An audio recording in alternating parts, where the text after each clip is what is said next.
Welcome back, everyone, to Delta Y. This week we'll be talking about 1 terabyte storage for new cell phones, thanks to Samsung. and a robot that combines vision and touch to learn to game of Jenga from MIT. As always, I'm Josh. This is Grayson, and welcome to Delta Y.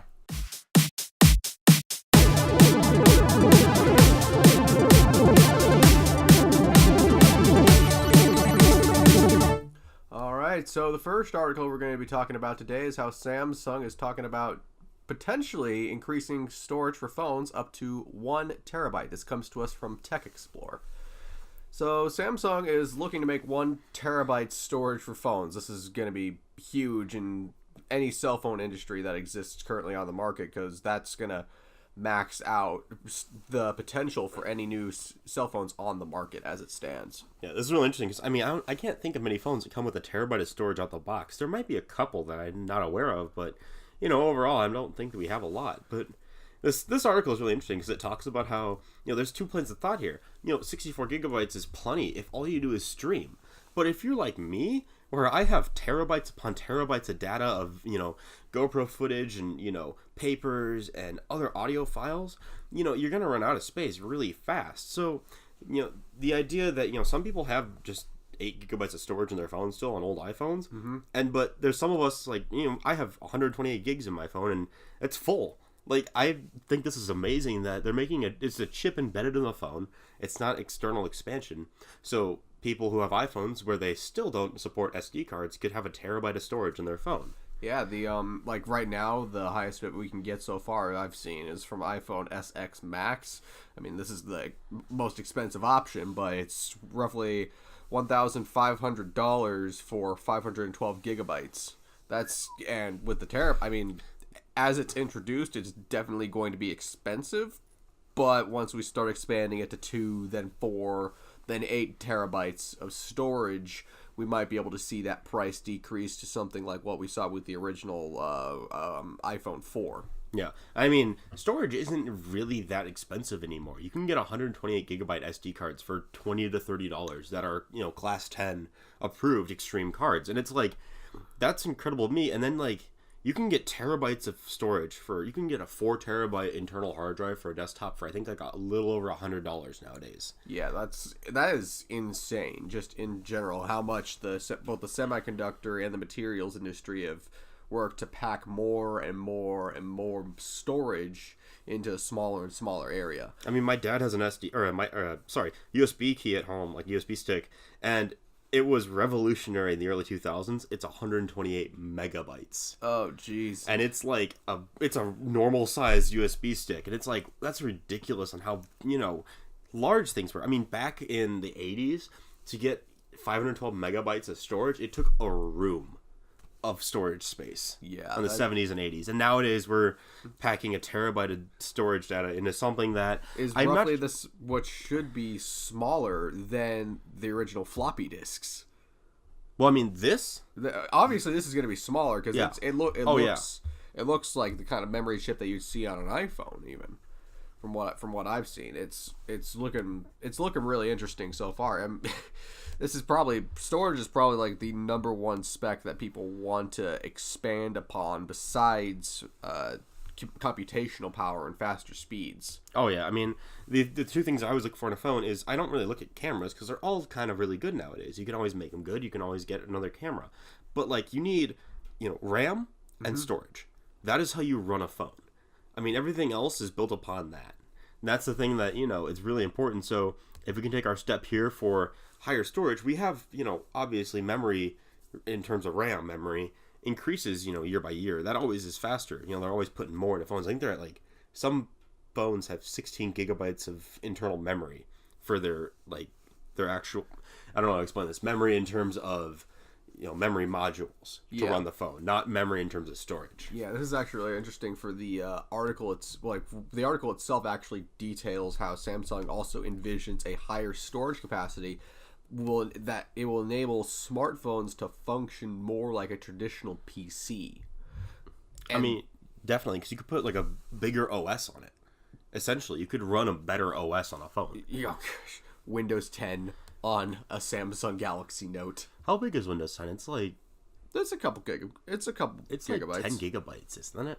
Yeah, roughly. So, I mean, imagine you could run. I mean, if you had your phone up, the phones that have 16 gigabytes of RAM, you get a halfway decent, GPU in it. I mean, nowadays the Snapdragons are up there they're kind of comparable to a couple generations ago of Intel i3s. And then you get an internal graphics processor unit with your CPU, and you're looking at a decent amount of power. Yeah, I mean, granted, you'd be running Windows 10 on a Snapdragon.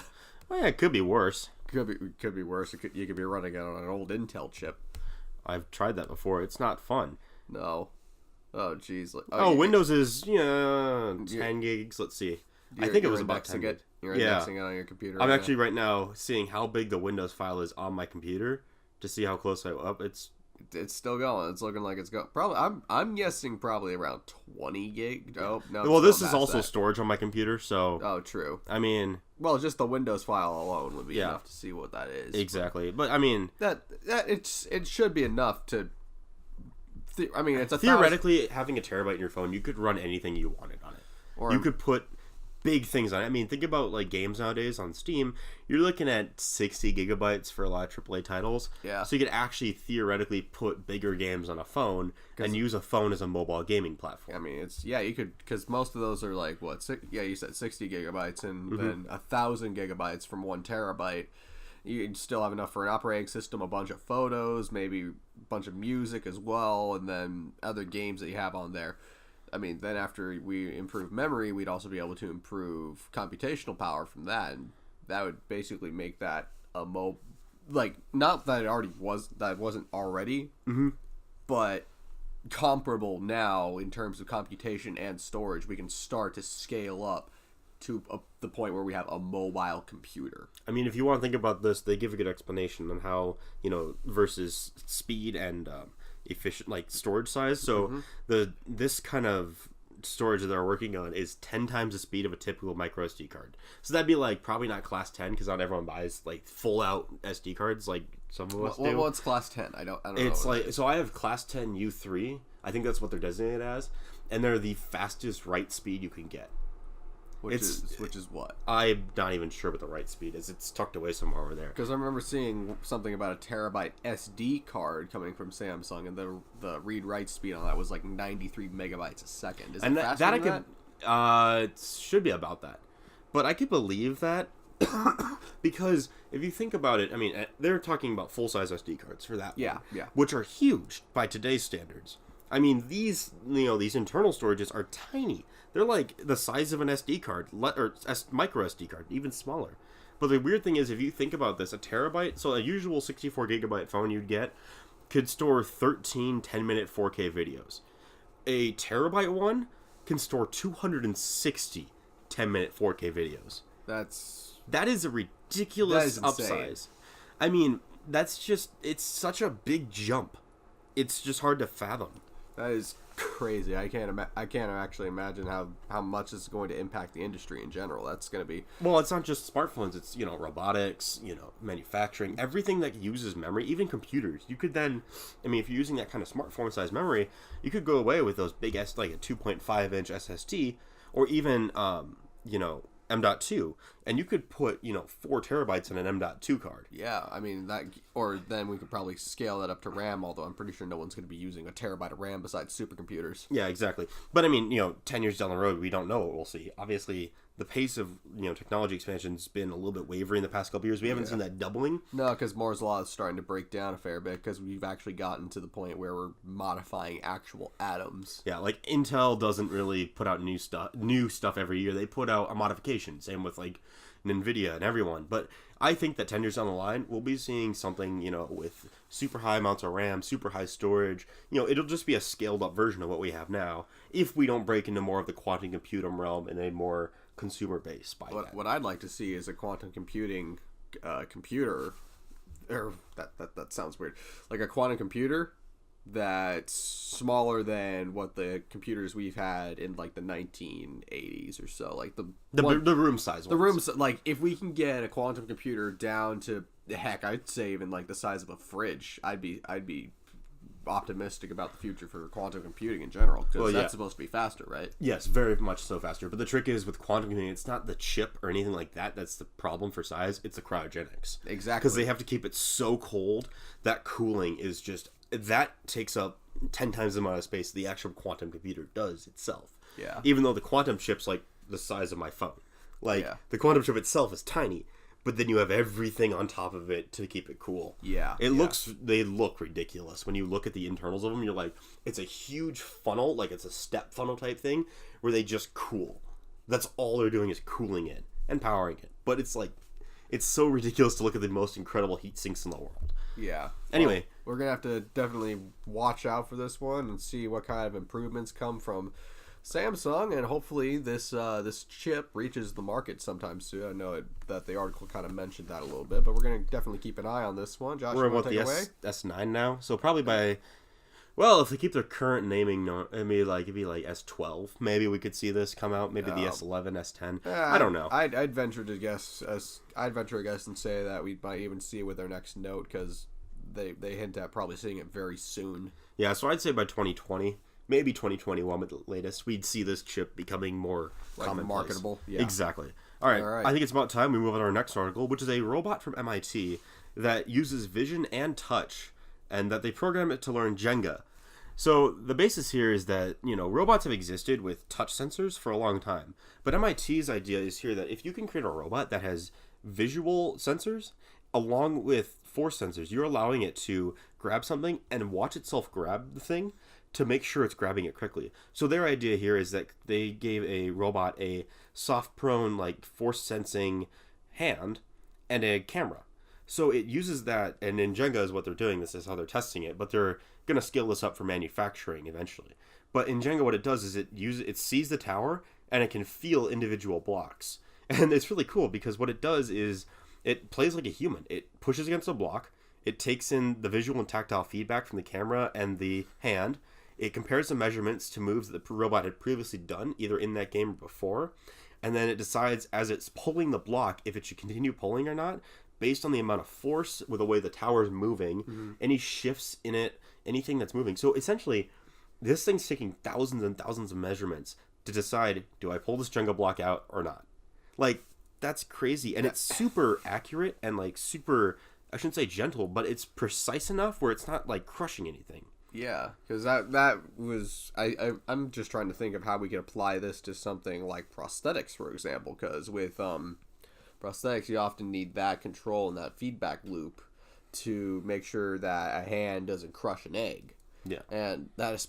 Well, then you have to wire that back up to the human nervous system as well. But this is definitely a wonderful expansion into the world of just machine learning. I mean, giving robots limbs that'll soon become AI, I'm not too keen on, because our robot overlords might be able to see how this progresses. But, other than that, it actually seems like a really interesting development in terms of giving, I guess, well, like you said, manufacturing, but... Yeah, and in this article, they mentioned cell phone manufacturing, where every time they go on a step of the assembly line, it's a snap fit or a threaded screw, so they're testing it's a force thing instead of a vision.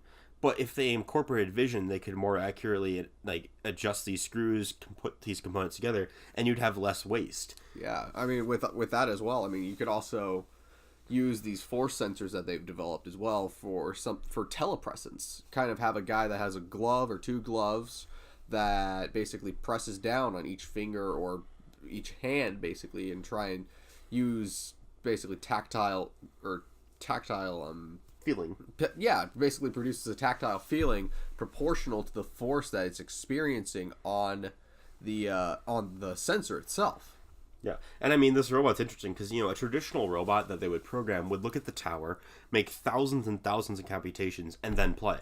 So the idea there was that the robot was taking up a lot of computation power and just sitting there, working its magic. But what this one does is they just send it free. So what they do is they set up the tower, and they let it play. They let it test things, practice things. If it falls over, they stack it back up, and they have at it again. They set it through about 300 tests like this. So they train the robot to play Jenga 300 times until it gets its outcome proper. Yeah, see, with how that whole machine learning and back testing and just training works with it, I like how you described earlier, how it sits there and makes a lot of computational like work. Does a The lot old of ones computation. would. The old, yeah.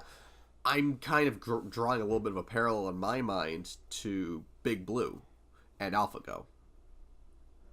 Between Big Blue from that defeated Gary Kasparov with chess, yeah, it would sit there, think about every single possible permutation, and then play. Versus AlphaGo, which would almost immediately just pick something and go. Pick something and go, and it both times they beat the chess and Go grandmasters. Exactly. So what this robot do is it's teaching itself. So like, and I was Go teaching itself. I don't know. A lot of the stuff with Google wasn't really shown or wasn't really shown to the public. Yeah, exactly. So what this robot does is it just keeps playing, and every time it does something, it teaches itself, did this work, did it not? It's very binary, right? It has to be.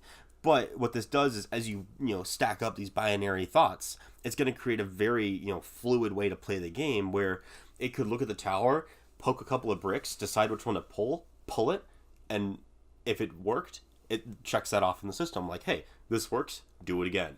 If it didn't, it goes, all right, this didn't work, figure out why, figure out what block would have been better to pull. Well, I think personally, from what I know of machine learning and like neural networks, that is correct. I mean, I would imagine there's a lot more complexity when it comes to how it's making its decision, because a lot of those neurons kind of behave almost biologically.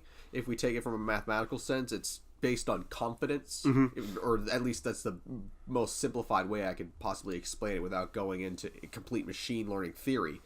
But it takes the confidence or how sure it is on a scale of 0 to 1, and then combines that, and that acts as an input for another neural node, and then that neural node goes as an output, or it is of itself an output that then determines what the robot does. But yeah, I'd have to imagine the structure for that just network would have to be massive. I mean, yeah, it's going to be interesting.